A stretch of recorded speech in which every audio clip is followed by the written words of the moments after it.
Muy bien, muy buenas tardes. Sean bienvenidas todas y todos.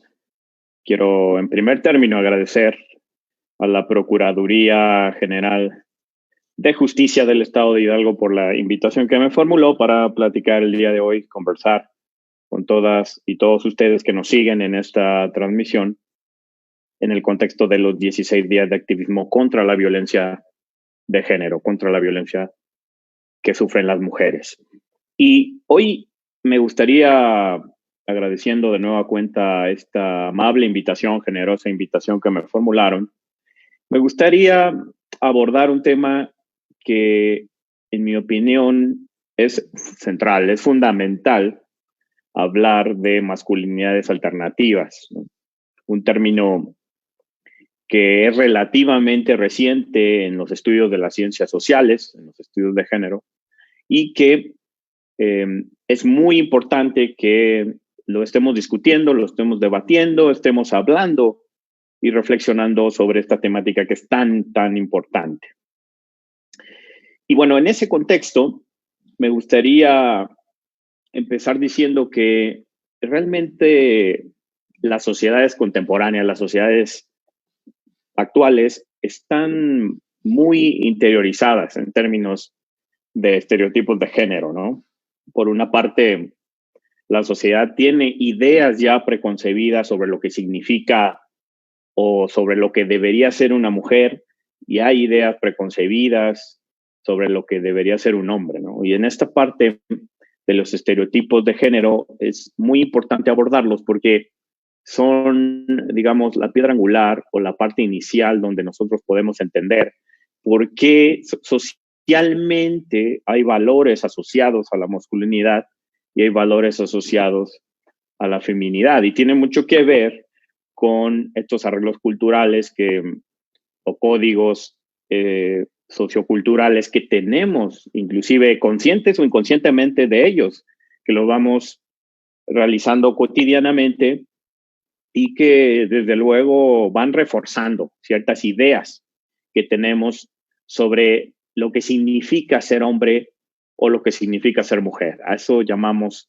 estereotipos de género, ¿no? Eso que pensamos que es relevante para un hombre, que es relevante para una mujer, y que decía yo, está reforzada, ¿no? De maneras cotidianas por las instituciones que normalmente nosotros vivimos día a día, desde la escuela, desde la familia, por supuesto, desde los amigos y algunos otros entes muy potentes que dan forma a cómo pensamos, ¿no? Por ejemplo, la ciencia, las artes, y eso incluye, por ejemplo, el derecho, etcétera, etcétera, ¿no? Vemos que hay este reforzamiento de los estereotipos desde muchos ámbitos de nuestra vida y, por tanto, vamos cotidianamente reforzando estas ideas, ¿no? Sobre lo que debería ser un hombre, lo que debería ser una mujer. Digamos que el término de masculinidades es un concepto que surgió propiamente de los estudios de género, propiamente de los estudios feministas, que se fueron preocupando profundamente por analizar justo esta temática y especialmente lo que creo que es más preocupante, que tiene que ver con aquellas expresiones de masculinidad hegemónica. Y con el concepto de masculinidad hegemónica, por ejemplo, Raewyn Connell, que fue la primera quien introdujo o más ampliamente este concepto de masculinidades hegemónicas, tiene que ver con esas estructuras, arreglos culturales, prácticas individuales que describen el cómo ser hombre o que se asocia relevantemente con el ser hombre, ¿no? Eso sería conceptualmente, ¿no? Y estas masculinidades, de alguna forma, bien dice Connell, no pretenden realmente un plan de igualdad, ¿no? En términos de equidad. Tampoco, en realidad, este tipo de masculinidades quiere perpetuarse, o más bien quiere perpetuarse o quiere perpetuar la desigualdad y no se propone realmente un plan igualitario. Y ese es el problema de la concepción de las masculinidades hegemónicas. Y digamos, esta masculinidad hegemónica al mismo tiempo subordina a otro tipo de masculinidades, ¿no? Puede haber hombres que están en posiciones de mayor jerarquía que otros hombres y proyectos de masculinidad en pugna. Esto sucede, por ejemplo, a menudo con la concepción de masculinidad que existe de la heterosexualidad frente a la homosexualidad, ¿no? Hay muchísima carga de despectiva en torno a este tipo de hegemonía masculina más reforzada que podría estar subordinando otro tipo de masculinidades, por ejemplo, que se feminizan, ¿no? Este es una carga muy estereotipada, muy clara, ¿no? De cómo, un ejemplo muy claro de cómo hay masculinidades que subordinan o intentan subordinar culturalmente a otras. Y bueno, por supuesto que existe una conexión entre masculinidad hegemónica y, por ejemplo, temas de violencia patriarcal, ¿no? Como señala Connell, en realidad hegemonía no significa dominio cultural total o la eliminación de cualquier alternativa. Significa que el poder alcanzado desde un equilibrio de fuerzas es un estado de situación. Es decir, lo que interesa no es tanto qué tan poderosos sean los hombres, ¿no? En el ejercicio de su masculinidad, sino cómo esos hombres lo sustentan ese poder conscientemente y lo reproducen, ¿no? Incluso puede ser hombres y mujeres, lo reproducen conscientemente. Y entonces, muchas veces, y este punto creo que es muy importante decirlo, se asocia aún la masculinidad con ciertos conceptos de poder, de autoridad, de dominio, incluso de poder adquisitivo, ¿no? A pesar del surgimiento de muchos modelos alternativos de masculinidad, el atributo dominante masculino sigue refiriéndose a la capacidad de hacer, a la capacidad de mandar, a la capacidad de dominar, ¿no? Es, digamos, un elemento muy importante. Y estos atributos son fundamentales, ¿no? En la concepción de lo masculino, de esta masculinidad hegemónica que quiere dominar. Y lamentablemente, este concepto de masculinidad hegemónica no se ha deconstruido como quisiéramos socialmente y ha dejado como consecuencia intacto ese privilegio masculino y por ende sustenta las estructuras de dominación de género en las sociedades contemporáneas, ¿no?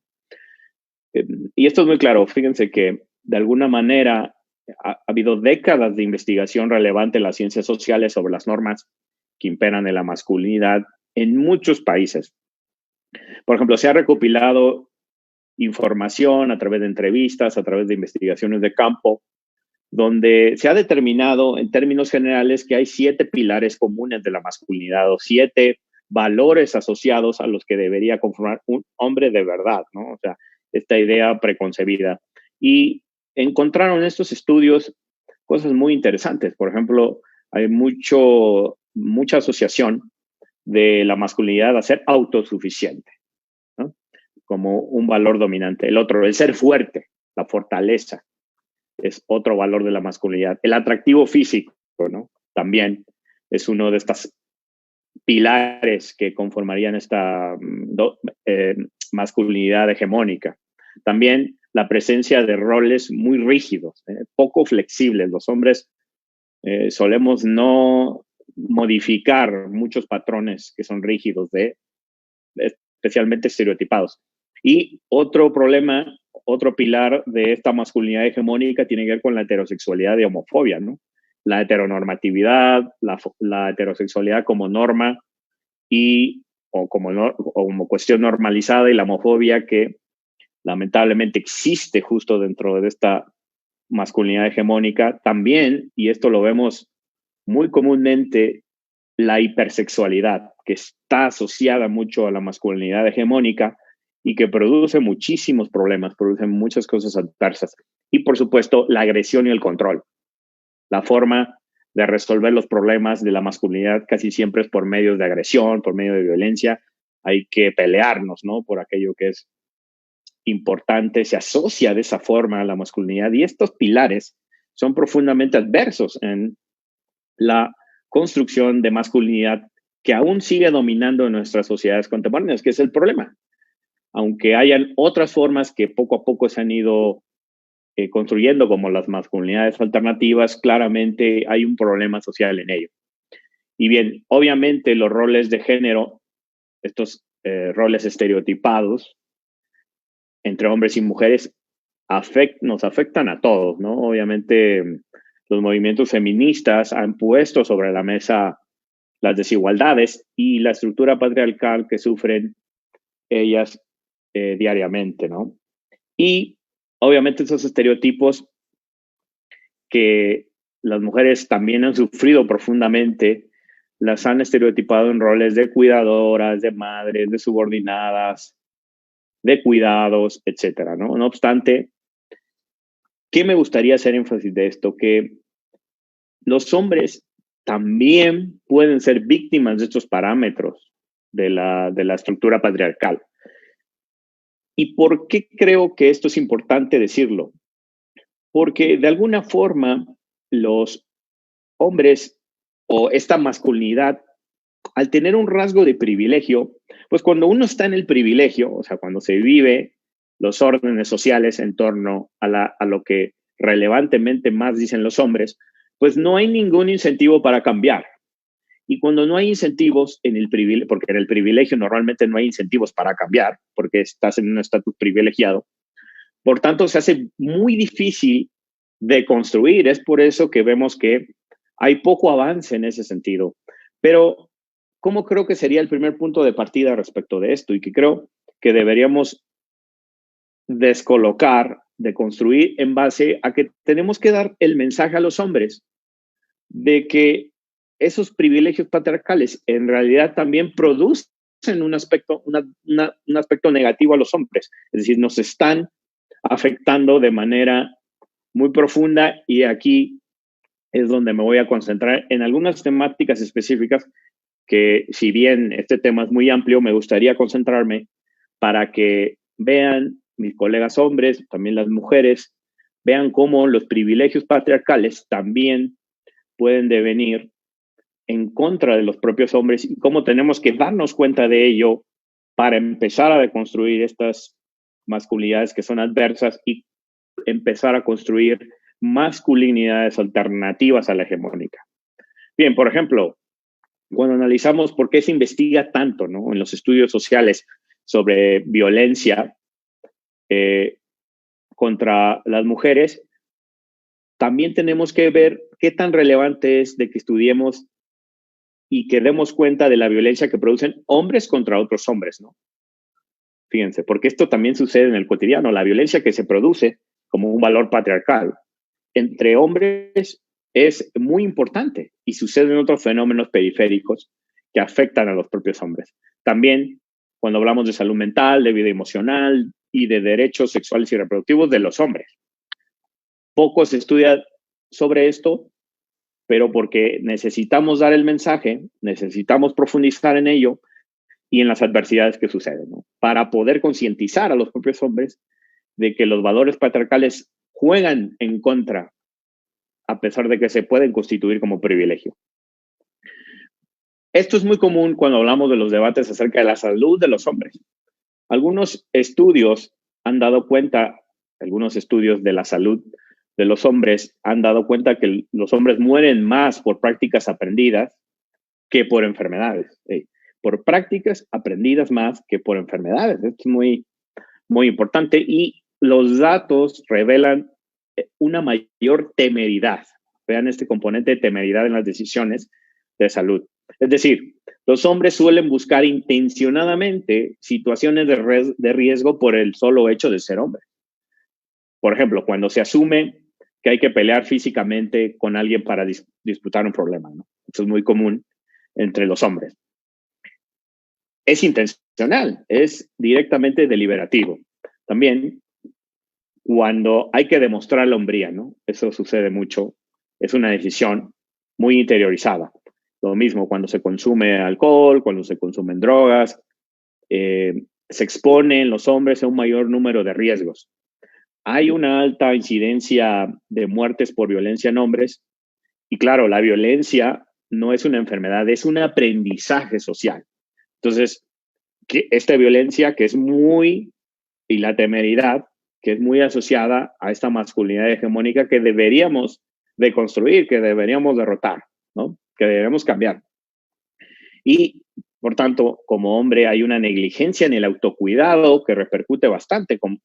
No nos cuidamos intencionalmente porque buscamos que otros nos reconozcan como muy hombres, ¿no? O como temerarios, como osados. Entonces, estos modelos de masculinidad son un factor de riesgo para la salud de los hombres. Estos modelos hegemónicos es un autoatentado. Por ejemplo, hay algunos estudios bastante recientes que han demostrado que al principio de la pandemia por COVID-19, el mayor número de porcentaje de personas que no querían utilizar cubrebocas eran hombres. Y algunas de las razones por las que daban era justo esta idea de que o no lo necesitaban o asociaban las respuestas a el valor o a la valentía.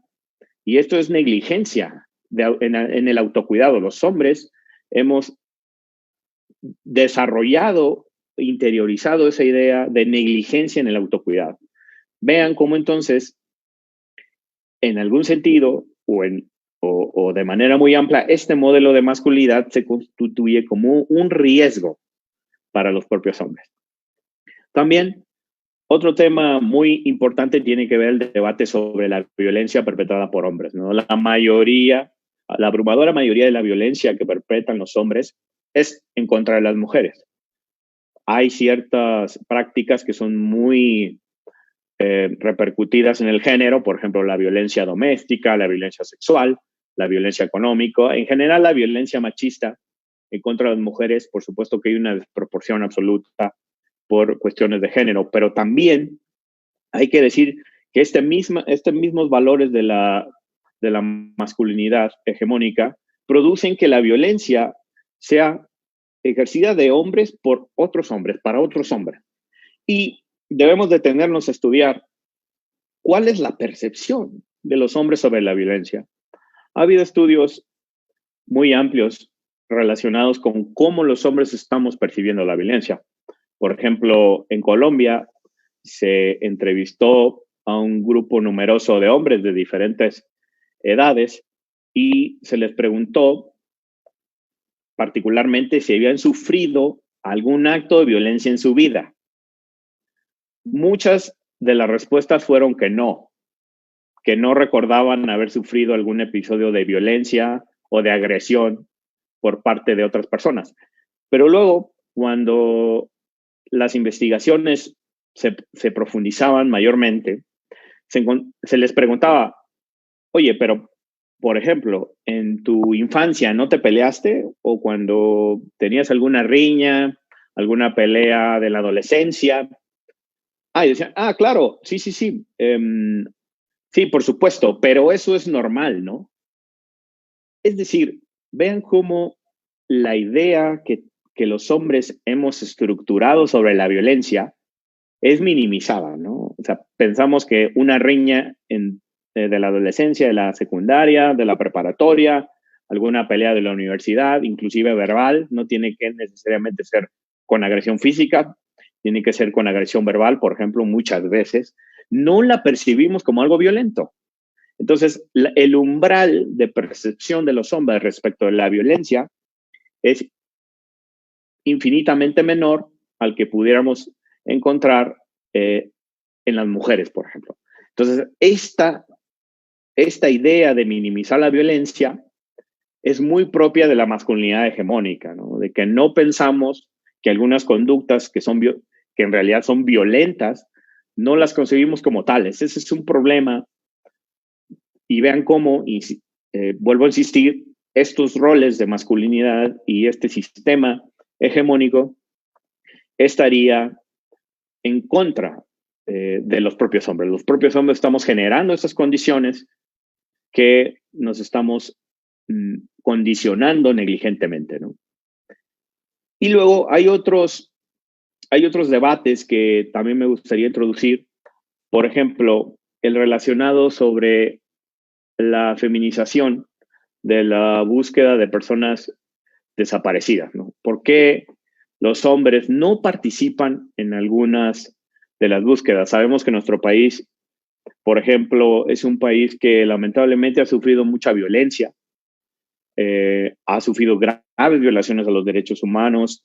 Desde hace varias décadas, en México se han cometido crímenes de lesa humanidad, ha habido desapariciones forzadas, ha habido tortura, ha habido ejecuciones arbitrarias.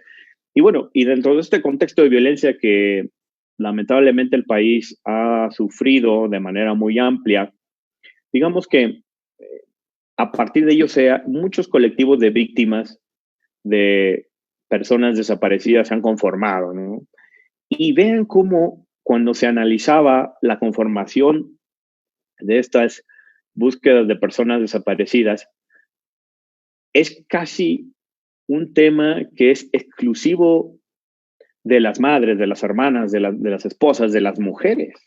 Por alguna razón, los hombres no participan en este tipo de actividades de búsqueda, por ejemplo, de participación activa, de participación relacionada con la desaparición de sus hijas, de sus hijos, de sus padres. Y esto es muy preocupante y yo creo, y así los estudios lo han revelado, tiene que ver con los propios estereotipos de género, con la idea que tenemos los propios hombres de negligencia, de que el cuidado, de que la supervisión está destinada a las mujeres. Pero vean cómo en cosas tan graves, en cosas que tienen que ver inclusive con la propia pervivencia social, con la propia idea de intentar búsqueda de justicia, esta idea de la masculinidad sigue afectándonos cotidianamente como hombres.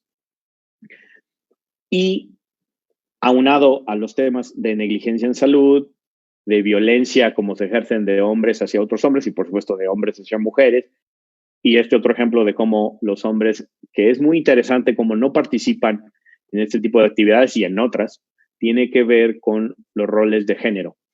Y también, para ir también profundizando en una temática que me gustaría hablar sobre un dilema de si los hombres o cuál es la participación de los hombres dentro de los movimientos feministas o en general dentro de los estudios de género. Este es un debate que, si bien ha sido amplio, creo que en términos generales se ha debatido sobre cuál es el papel de la masculinidad o de los estudios de masculinidad dentro del movimiento feminista. Y cuando digo dentro de los movimientos feministas, quizá me estoy refiriendo más al movimiento que está articulado políticamente, es decir, al de protesta social, al de la reivindicación de los derechos, porque ya en la parte más teórica o de los estudios de masculinidades, digamos que eso ha habido un avance mucho mayor y mucho más importante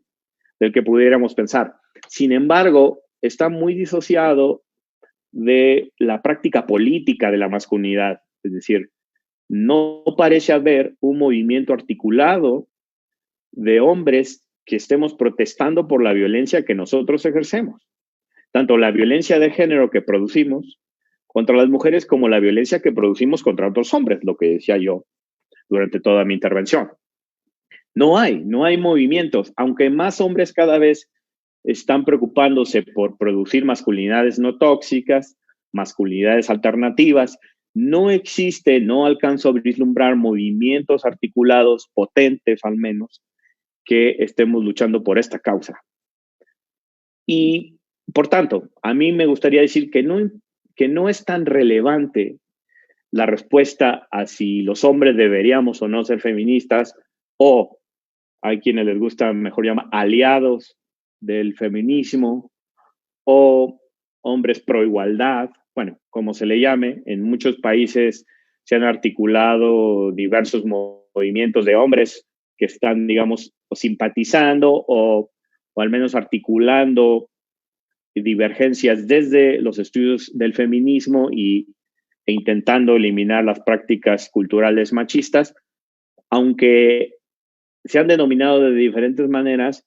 En mi opinión, no resulta tan relevante la respuesta a si los hombres deberían ser o no, que es más bien una etiqueta política, sino cómo pasan los movimientos de masculinidad a la acción política.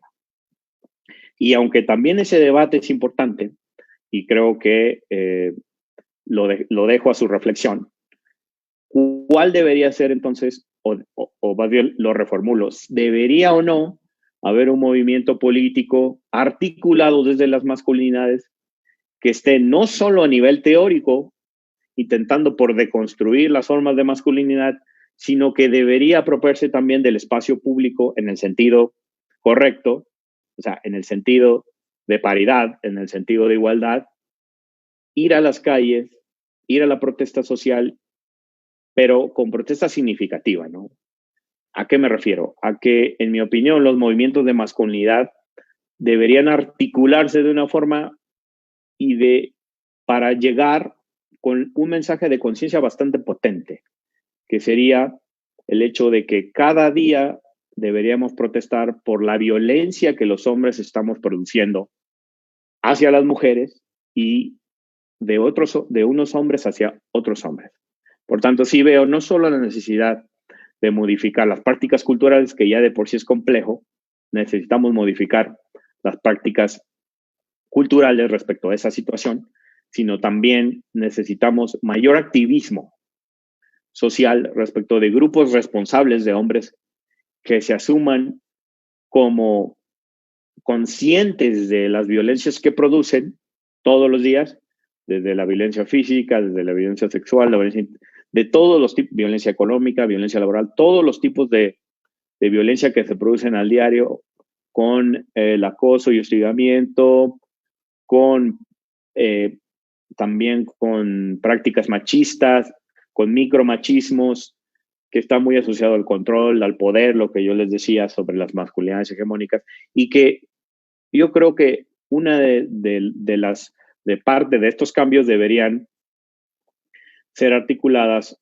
desde las masculinidades disidentes o desde las masculinidades alternativas, que se constituye un movimiento que propugne por eliminar las prácticas machistas, las prácticas violentas, las prácticas que sean tóxicas de los hombres que se producen todos los días, y también concientizar de que esas mismas prácticas que están insertas en el patriarcado, nosotros las apropiemos y digamos, bueno, es que también a nosotros como hombres nos afecta de muchas maneras, en nuestra salud, en nuestra integridad, en nuestros derechos, y que debemos utilizarlos para dar o para dotar de una igualdad más sustancial a las sociedades contemporáneas, a nuestra sociedad.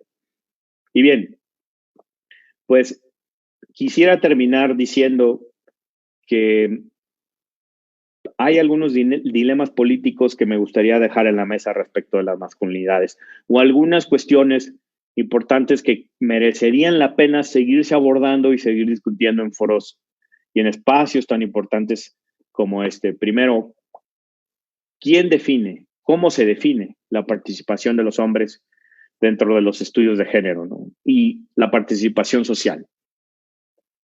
O si se quiere, desde los propios movimientos de masculinidades. ¿Cómo los definimos? ¿Cuál es el alcance? ¿Qué necesitamos al respecto? Debemos reflexionar sobre ello. Dos, ¿qué se espera de las políticas públicas? ¿No? Porque hemos visto también, y creo que es algo en lo que deberíamos avanzar, las políticas públicas han sido muy delimitadas en base a qué deberían hacer las mujeres para evitar, por ejemplo, la violencia de género o para combatirla.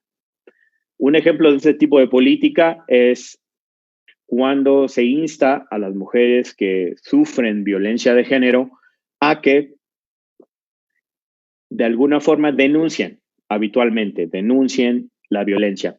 Pero si nosotros reflexionamos en este tipo de políticas, siempre están concentradas en la víctima. Es decir, bueno, no obstante ya ha sido víctima de la violencia, socialmente le exigimos como si la solución fuera solo denunciar.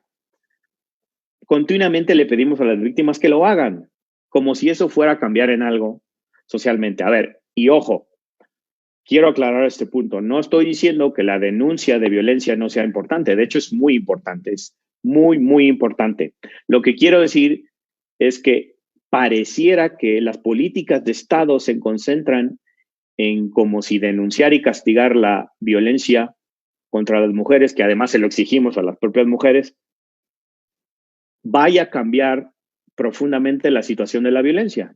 Sabemos que no, porque aunque hipotéticamente estuviéramos en un país donde se denuncie, que no lo estamos, y que, de nuevo, insisto, debería instarse a denunciarse ampliamente, pero aunque estuviéramos en un hipotético lugar donde las denuncias fueran al 90% y no hubiera impunidad, eso no va a cambiar necesariamente que no existan hombres violentos. ¿Qué es lo que acabo de decir? ¿Qué es lo que he intentado decir? Porque se trata de un problema mucho más complejo, no se trata de un problema solamente judicial, un problema en el ámbito penal, un ámbito de castigo, se trata de un problema profundamente de arreglos culturales de siglos. Y eso no va a cambiar. Entonces, como sociedad, en mi opinión, en vez de seguir esperando que las políticas públicas sean únicamente inscritas o desarrolladas para que las víctimas lo hagan, es decir, que denuncien o campañas para que las mujeres denuncien, ¿por qué no también transformamos esa idea y decimos, ¿por qué no como sociedad les enseñamos a los hombres a no producir esa violencia? A lo mejor sería más efectivo. No esperar que solo las mujeres denuncien, sino que venga acompañado de que como sociedad y las políticas públicas, que es el tema que yo quiero dejarles en la mesa, las empecemos a transformar.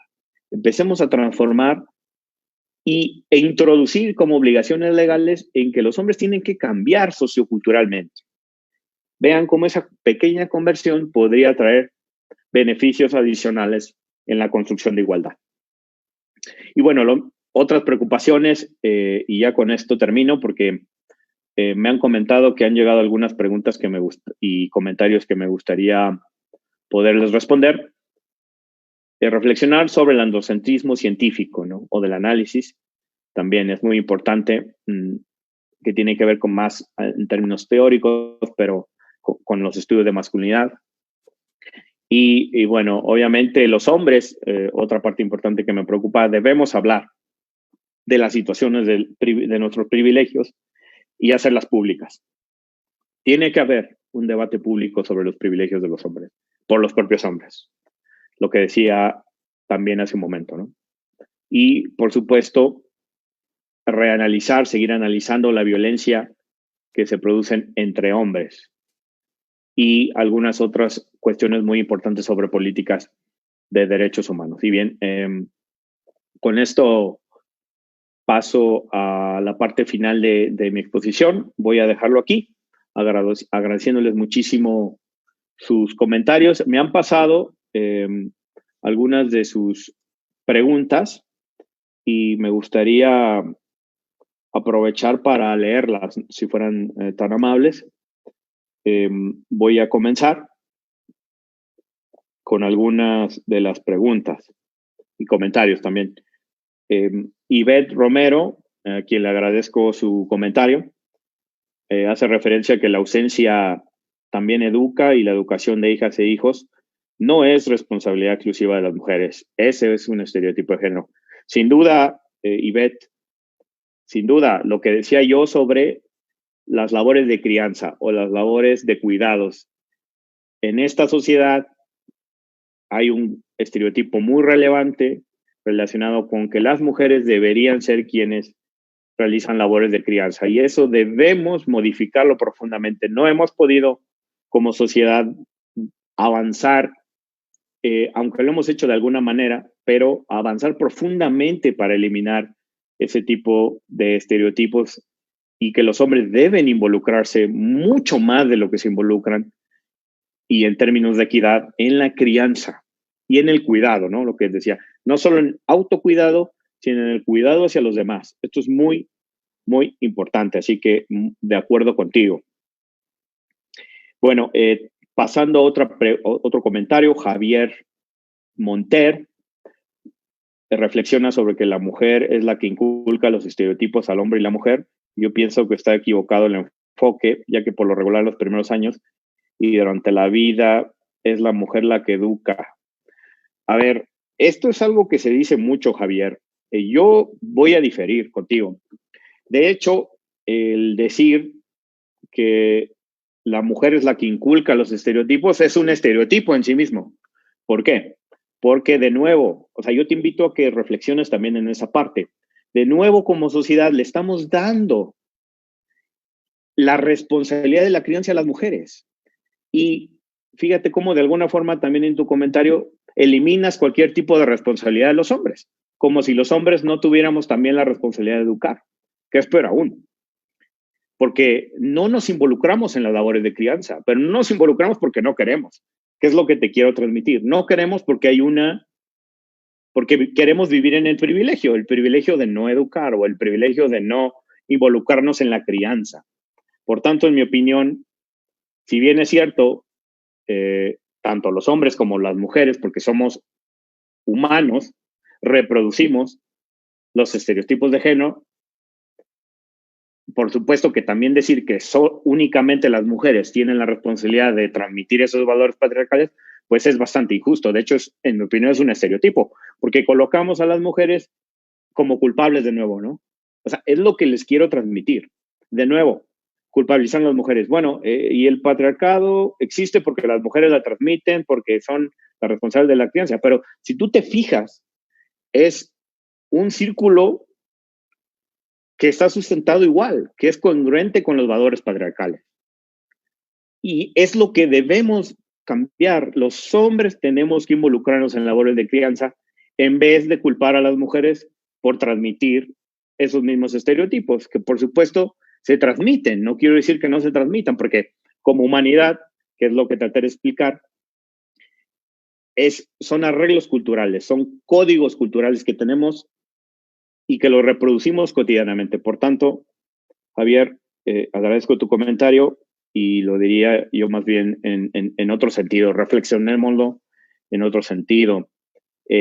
Hilda Pérez, se hace necesario reeducar a la sociedad y la familia tendrá que participar activamente, tanto hombres como mujeres, no circunscribir la educación a la mujer. Bueno, exactamente. Bueno, creo que aquí Hilda Pérez estaría de acuerdo un poco con lo que yo dije. No debemos circunscribir, porque también es un estereotipo decir que las mujeres son las que tienen la obligación de educar. Es justamente un estereotipo de género que les quiero comentar que debemos reeducar. Es parte de la masculinidad hegemónica pensar eso. Necesitamos ir deconstruyendo esa situación. Y bueno, Sech, felicitaciones por esta iniciativa, la Procuraduría, felicitaciones al ponente, muy claro, bueno, muchas gracias.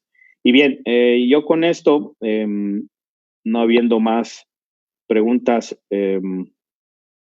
bueno, sí, hay una más, perdón, que me acaban de pasar, Lucila Ocampo Valle. Muchas gracias, totalmente de acuerdo con el ponente, debemos indudablemente considerar a hombres para que realmente se contribuya a la igualdad de género. Lucila, pues totalmente de acuerdo. Y con este mensaje que tú también nos transmites, es que yo quiero invitar especialmente a mis colegas hombres a que no solo reflexionemos sobre la parte teórica que nosotros hemos identificado que atribuye a valores de la masculinidad y que son nocivos, no solo que los tengamos conscientes, sino que lo repercutamos en el día a día. Lo más importante de la labor de deconstrucción de la masculinidad es primero no solo tener la conciencia, sino en el campo de acción. Necesitamos hacerlo desde las acciones más pequeñas hasta las acciones más grandes. Necesitamos los hombres preocuparnos por el autocuidado, por el cuidado de terceros. Necesitamos eliminar las prácticas violentas contra las mujeres especialmente, pero también contra los que reproducimos contra otros hombres. También eliminar todos tipos de prácticas nocivas.